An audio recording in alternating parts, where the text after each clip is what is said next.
The light is shining. Mouni Sadhu. Maharshi has left this world, but those who have understood his mission, his message, and his teachings have not remained orphans.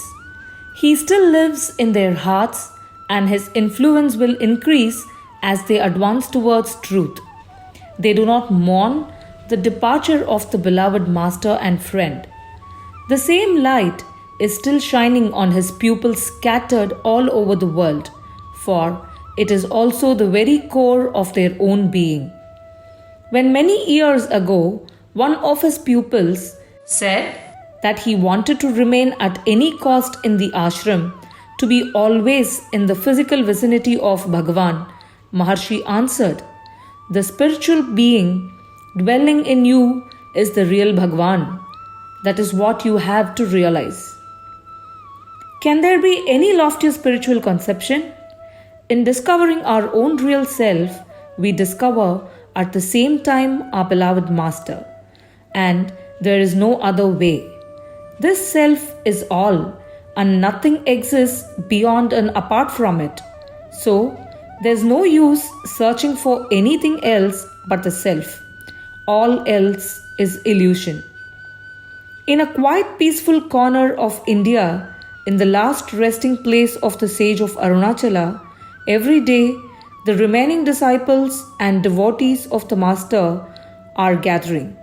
They are singing the same hymns which were sung in the temple hall during his lifetime. Silence reigns in its crystalline purity all round and in the hearts of those who are privileged to have witnessed Maharshi's mission. My Indian friends call the present state of Maharshi Mahasamadhi, which can be translated as the great union or the great and final contemplation, which expresses, at least in part, the beautiful Sanskrit term.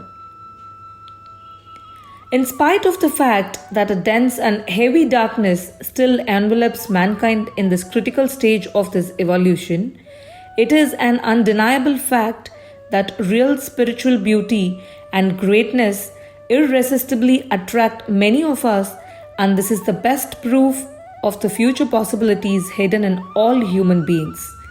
It was always so. It will always be so. The great teachers who came down here to shed light on the path of humanity have always had round them a group to be a fertile soil into which the blessed seeds of true wisdom fell, not to be dried up but to germinate. The phenomenon of Maharshi is one proof more that the ways of providence are adapted to the stages of evolution reached by mankind in every era. Now, when the minds of the dwellers on our planet have become somewhat more developed as compared with those of the past ages, at least so far as the mass of humanity is concerned, I do not speak of special individuals. Spiritual teaching had to be given in an adequate form. When many religions and sects were quarreling with each other, there was a need for presentation of truth which would transcend all the enclosing walls of particular faiths. This was given by Maharshi. His teachings can be accepted by anyone sincerely seeking God and truth, independently of the religion in which he has been reared. There's moreover the fact that in the light of Maharshi's teachings, the truths contained in the sacred scripture of every religion can be easily understood and their seeming contradictions cease to exist for seekers of truth. Self-knowledge, according to the experimental methods of the great Indian Rishi, leads us to a religious synthesis. We see that the Buddha, the Christ, and minor or rather less known messengers all speak about the same reality, only the outward way of presenting it may vary in accordance with the needs of the epoch and the possibilities of human understanding. All fanaticism and intolerance, which are such great obstacles in our search for God, are then dropped. It is from these two plagues that political and social fanaticisms and despotisms are born and their devastating effects are seen in our own times. Maharshi touches the true cause of all the crimes and misfortunes afflicting humanity. He says clearly, all sins and wickedness are born from the false human notion that causes people to identify themselves with their bodies. There is no sin in which the motive of selfishness and this identification with the body cannot be discovered. It is obvious that all evil can be traced to this cause. Similarly, the opposite assertion, I am not this body, I am the eternal spirit dwelling temporarily in this vehicle of flesh, radically uproots all evil motives. That is the essence of Maharshi's message, the essence of the teachings of one of the last great rishis of India, so far as I was able to understand it. The silence through vichara will stop your restless mind and the real will manifest itself. Do not try to hasten the process. Perhaps this was written for you, not for the outer you, but the real you. For you and I are one. Often questions arise which may be anticipated. Let us answer some of them. Is the path shown by one of the last great rishis appropriate for you? When reading or listening to the teachings and lives of spiritual geniuses, whom we call saints and sages, your heart melts and you feel that the invisible spiritual current draws you in. Then know that it may be a call for you. Let us not extinguish those delicate moments of the spiritual flame which is hidden deep below the layers of our personality. When in such moments everything in you melts into a mighty desire to step after him, after this still unknown but already beloved master, then in fact he is calling you. It is the only way he can call from within your being, not from without. If you see, as in the brightness of a lightning, the whole unreality of the visible world, including your temporary limited form, called till now you, then prepare yourself for the great pilgrimage. Forget then the past and the future, your petty aims of the transient physical existence. Only the eternal, unchanging, glorious present has henceforth to concern you. Everything apart from it is your false self, your vampire-like ego, your Maya, the realm of the unreal. If an irresistible desire to enter on the path does not arise in you, if you cannot realize what this path is really about, then it is clear the time is not yet ripe for you. The ordinary ways of life are more appropriate. To be honest, good, full of sympathy, is a necessary step towards the direct path which will reveal itself in due course. I do not wish to conceal difficulties which will surely be encountered on the path. Therefore, you should know that to create evil by thoughts, deeds, or feelings when once on the path will lead to danger and catastrophe. So, said the Lord Buddha, cease to do evil, learn to do good, purify your own heart. Those are the qualities which develop in the disciple when he really engages in the vichara.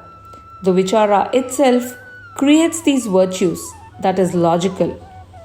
When you cease to recognize your ego, where will be the motive for doing evil? When the ego disappears, all evil goes with it.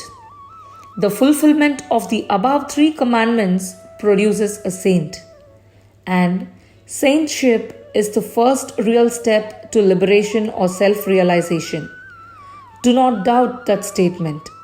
There are more saints about at the present time than many people suppose, and they do not all wear monks' robes and shaven heads. They may have the appearance of average men. A saint can only be recognized if he chooses to reveal himself, and his way of life apparently do not differ much from that of others. Only an intimate contact with him will reveal his saintship. A wise yogi once said, "If a flower has honey, the bee will find it. It is not the flower which seeks the bee." So, it will be with your entry on the path and discipleship of a master. As the bee finds the flower, so you will find him. Sri Ramana Maharshi said to his intimate disciples, "There is no alternative for you but to accept the world as unreal if you are seeking truth and truth alone." The simple reason being that unless you give up the idea of the world being real, your mind will always be seeking it.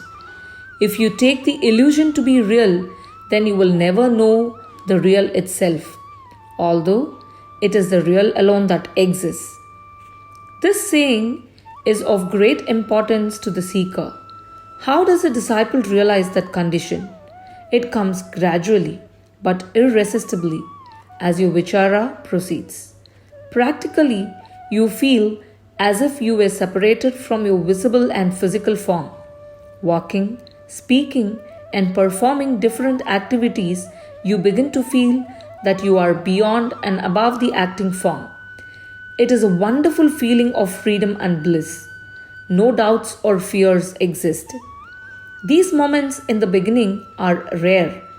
It is true, but in the course of progress, they come more and more frequently. These are the first rays of the light of your true self, which is happiness itself. Years ago, when meditating about my master, I conceived him to be a Lord of bliss, and when I saw him, I gave myself to him forever. From that time on, the world had no more appeal. I lost my little self reflected in the conventional life. Scriptures say, "Naked must man stand before the Most High." Everywhere we find guiding posts on the path. By giving up everything, we find all. The paradox is realized. The mystical truth is proved. If we are unhappy, it is our own error. Therefore, do not believe that there are circumstances or conditions which are responsible for the darkness in us. This is the ego mind which begets this life, for all limitations do not concern the real you. It is difficult at first to realize our separateness from the visible form in the state of sleep. For innumerable ages of existence in separate forms, we acquire the habit of merging our consciousness in darkness when asleep. But as the vichara proceeds, it will enlighten even this bastion of darkness in due course. When you dive into the sea, you take off your clothes beforehand. When you dive into the self, in samadhi, you must put aside your outer self. The thoughts and emotions must be discarded, at least temporarily, before the samadhi can be experienced. Many books could be written about these experiences, but they would be of little use without the practice of vichara. And then everything comes of its own accord. As Maharshi says, knowing the self by means of the vichara, you will find your master within yourself. Now, it may be clear why disciples of the master are always conscious of his presence. Every devoted seeker will find him in his own heart, though he has not seen him in his physical form. And this invisible presence is as potent as was his physical one. Nevertheless, there is a strange power and inspiration in the pictures of Maharshi. Were it not so, he never would have permitted them to be made. May the grace of the great being to whom this souvenir is dedicated enlighten our endeavors. Excerpts from the author's book In Days of Great Peace. Om Shri Ramanarpanamastu. The light